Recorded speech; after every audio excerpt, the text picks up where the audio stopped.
Welcome back to the channel, everyone. Captain CA here, and I want to tell you about a trip that we had this past week.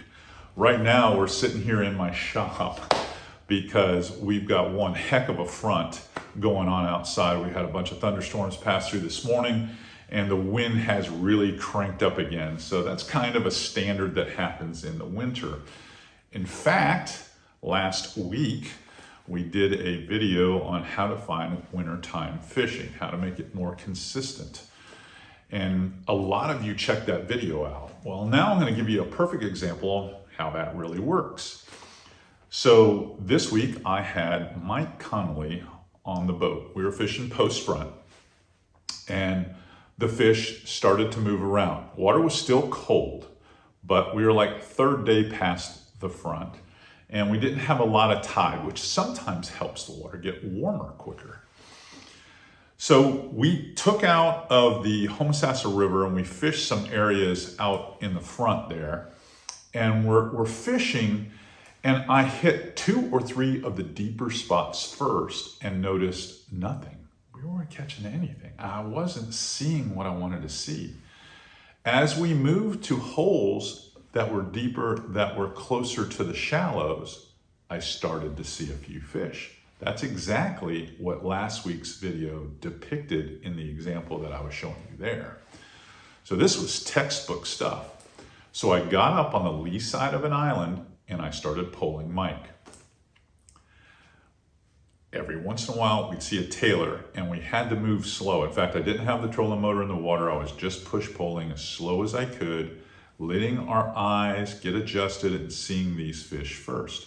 Now, one of the big lessons that I teach, and Mike is a student at FlatsClass University. That's a new online fishing school that we started. It's going to be a very popular fishing school because a lot of my live classes, many of you cannot even attend. So this is going to be something where I can be your fishing coach basically in your boat, because all you got to do is watch this stuff. And it's a little bit better than YouTube style on there. Plus, I have tons of contacts in the industry. I've been a pro in this business for over 30 years, and I know everybody. So you guys are going to be able to watch my interaction with pros from your area and learn. But in this instance, one of the first lessons that we have is what's important to catch fish as an artificial angler. And the number one rule almost every time, and a big reason I throw casting gear quite a bit, is lure speed. Lure speed is number 1. That's right. Number 2 is the size and profile of the lure you're throwing. And 3 is color. Now, many of you put color as number 1. You like and hell, I sell these catchy colors. And I know in my heart that in many cases, it does not matter. It really doesn't. Now, there are extreme situations where ambient light requires you to throw a darker or brighter color, and turbid water conditions might make you throw a darker or brighter color. But when you have ideal conditions, post front like we had, ice blue skies, high cirrus, lots of light on the bottom, it's not quite as important. It's more important that the angler sees. So we had Mike Connolly throwing a white, okay, this is a Streaks 3.75 Z-Man. This is an unscented jerk shad profile. I'll pull one out so you can see it. So we're working the backside of this island. We're starting to see, a redfish here and a redfish there. And he's throwing, well, I don't want to spoil it. In fact, when you come back, we're going to talk more about this bait, but go to the action on the boat, join Mike and I for an incredible bite. Go check this out and come back here in a minute.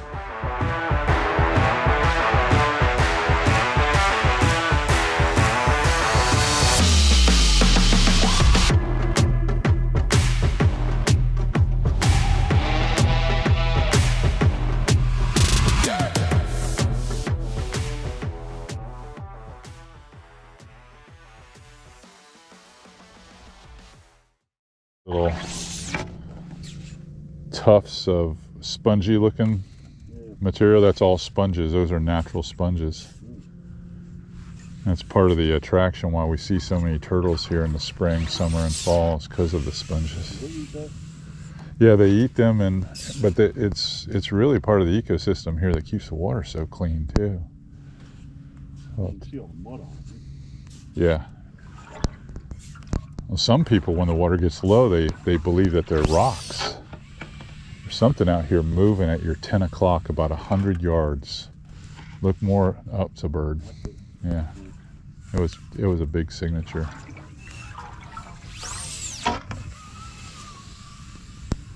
On it. Yeah. God, it drives me crazy with those guys. Don't you see it? Just drag it.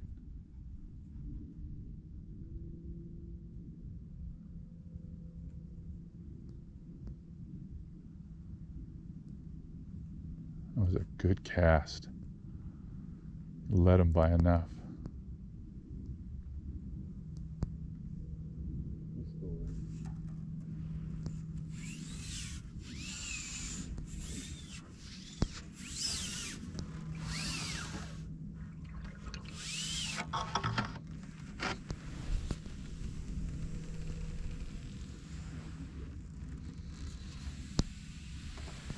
Get up here and get a lay eyes on him. What's that right in front of you? There's a redfish right in front of you. Look down to your right, more right, left, right there, right there. Pitch right in front of him. I can see his tail moving. Yep. The other redfish followed you in, by the way. Bring it right up to him, nice and easy. Nice and easy, Mike. I mean, he's 6 feet in front of the boat.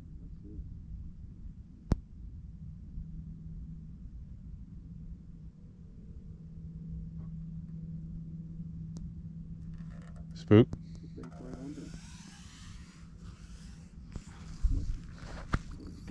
You gotta be kidding me.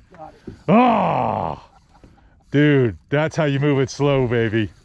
Nice. That's how you move it slow. My God, you fed him. Good for you. That's nice. That is a good fish too. That's fun. I'll spin us out. We were fishing a little deep at first. Good Lord. Nicely done.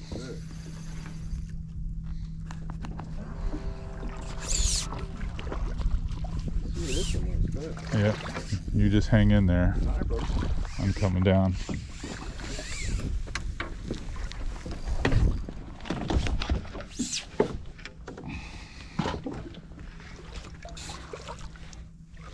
Yeah, it's a big red. Yep, that is a nice fish.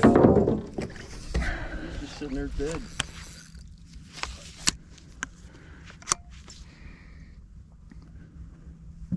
You don't mind your rod in the mud, do you? Oh, it's mine. It's your rod. Teasing. Coming to you.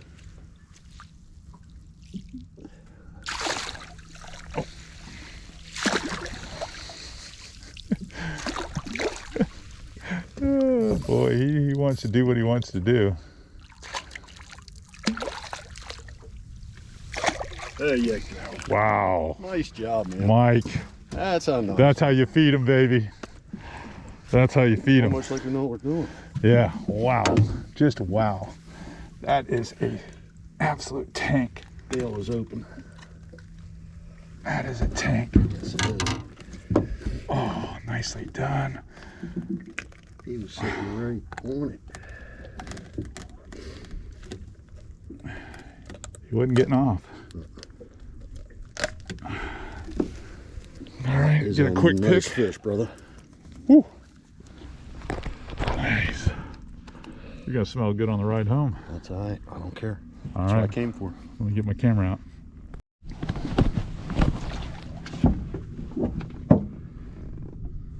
He is not.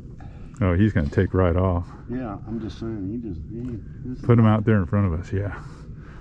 Watch him swim away. Come on, there you go. Woo! Nice job. Excellent. Gotta love it when a plan comes together. That's I didn't expect you to catch him That's why we do right this. underneath the bow eye. That's why we do this. Crazy good. If you didn't see it with your own eyes, you would have never believed it. He literally, he was throwing to a single fish that was out at 10 o'clock. Mike delivers the cast, and it was a good cast. It was away from the fish, what I would call a smart cast, and allowed the two to almost intercept. But somehow he lost track of that fish the way he was looking into the glare. It wasn't obvious. So when I picked up the other fish, because his body cleared the bow, and all of a sudden I noticed that there was a fish literally 2 rod lengths in front of the boat. I was like, there's another fish right in front of you. He smoothly started reeling a little faster, and then I noticed that the fish that he originally presented to started to follow the lure. And I couldn't believe it. And then there were 2 more behind him that I never saw that just came out of that glare, and there they were. I was like, these are the scenarios where you don't catch any of them because you're not seeing the big picture. But he was able to recover, get the lure in, and softly cast away from the fish so that the landing zone, okay, doesn't alert the fish that you're throwing to. Now, to our luck, that fish that he caught was literally, we had the tail toward us and the head was looking away. So there's only one blind spot on a fish, and that's typically directly behind them. I'm gonna say between 5 o'clock and 7 o'clock. That little window in there, they really can't see that zone behind them. So when he was bringing that lure into the fish just across the front of him like that, I said, it has to be so slow. Do not rush this. Maybe even leave it there, because you got to remember, a LazTech Z-Man stretches, so it's buoyant, it stands up like this, and that tail will move even when you're doing nothing.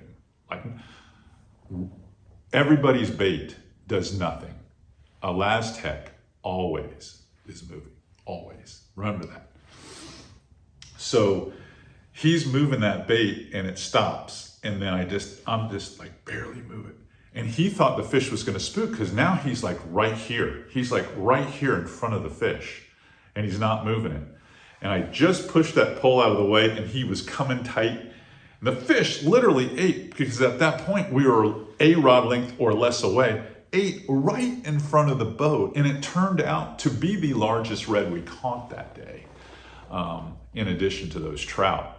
But man, what an exciting moment for both of us. The guide calling the action, and the angler whose nerves and adrenaline are at this level, and him to calmly being able to accomplish that.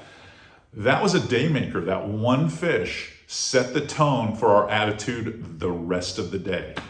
But so much of that was based off lure speed. You got to think about it. If he was moving it any faster, he would have not got it. The lure speed was the key. The size of the bait was also key. It's a lot easier to control your lure speed if you have the right tackle. And what I mean by that is, I earlier alluded to the whole casting gear thing. I do that because the gear ratios and the amount of line taken in per handle turn is super controllable compared to spinning gear. Okay, spinning gear, you take in more line per handle turn. So you got to be very careful, very, very careful. In this case, he was able to pull it off. Now, he was using his own gear, but it's basically the same gear as this. I've got 5 feet of leader on here, and it's 15-pound Diamond Illusion here behind me. I've got a giant spool of it, so I use a lot of 15. Every once in a while, when I think we're going to be in what I would call a zone where snook might be around, I might blood knot on a piece at 8 to 10 inches of 25 or 30 pound to have a shot at one of those guys. But this time of year, this is all I use, is these long, long leaders. The knot's way the hell up here, and the jig is way here. Now, the jig this is a Texas, let me set this down. This is the Texas Finesse, the Finesse Texas Eye, if you will. It's small, it's light, it's a needle sharp hook, but it gives your bait so much action with that wobble head. so that when you add this bait to it, the total weight of the whole deal might be 1/4 of an ounce, probably right there at 1/4. So 1/4 of an ounce, a good rod to throw that on. You could throw it on any of the rods that you throw Ned rigs, because Ned rigs typically weigh, especially this is considered a Ned style jig, medium light to medium action rods. Now this is the Aqua Dream rod from Fitzgerald, okay? And it's got a very lively tip, allows for a super long cast with 8-pound. I'll give you a little peek at the specs here. You want to take a look at them. Okay. It's one of the more ideal rods to get a lot of versatility in flats fishing because of its 7'2" length. And it's softer parabolic action, but it still has a crisp tip for you to be able to launch baits.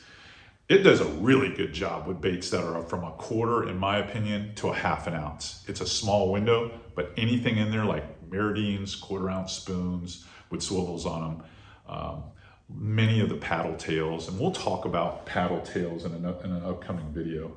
But if you think about it, you know, the white color he was throwing, he could see where it was and the relation. That's why it was the third component. The lure speed, it was the right size bait.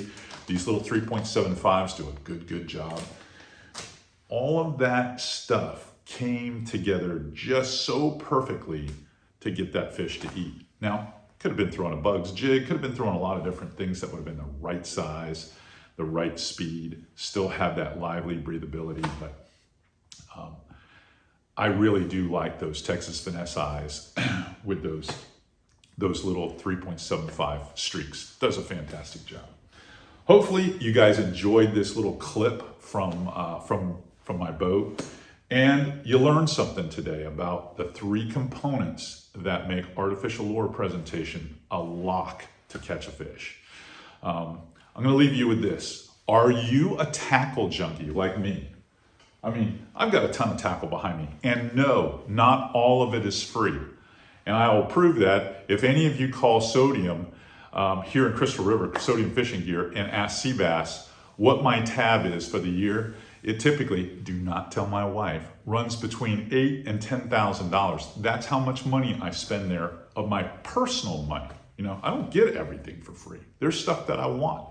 And there's stuff that I like to try. I like to try new things too. I'm no different than any of you.